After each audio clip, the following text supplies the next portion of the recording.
আমি আজকে বলবো তিন বন্ধুর কাহিনী। লাদু শান্ত মেধাবী ছাত্র, রাজু খেলাধুলায় পারদর্শী এবং মেধাবী, নড়িকা এ পড়াশোনাতে ভালো ছিল না কিন্তু দালাল টাইপের ছিল, ওর টাকায় খাওয়া স্বভাব ছিল, কিন্তু এখন সে ভালো মানুষ, এখন সে রাজমিস্ত্রি, নিজে টাকা রোজগার করে।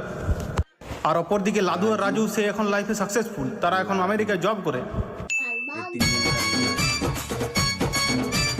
অনেক বছর পর তিন বন্ধুর তিন মাথার মোড়ে দেখা। ওই কোনো রকম চলে যাচ্ছে। তোর তো বিরাট ব্যাপার ভাই, আমেরিকায় জব পাইছিস, ঘর মর আসার নাম করিস নিয়ে। বন্ধু, we have to manage many large company, সব সময় হয় না রে আসার। তোরটা তো ভাই বুঝতে পারলাম, কিন্তু ইয়া তো কোম্পানির কাজ, আমার চারদিকে কনস্ট্রাকশনের কাজ। ওসব বাদ দে, চ বিরিয়ানি খাবো অনেকদিন পর, আনি 200 টাকা করে সবাই বের কর। আমার কাছে ভাই টাকা পয়সা নাই রে। তুই প্রত্যেকবার নাটক করিস কেন? টাকা থাকলেও বলিস না, ছোট থেকে দেখছি।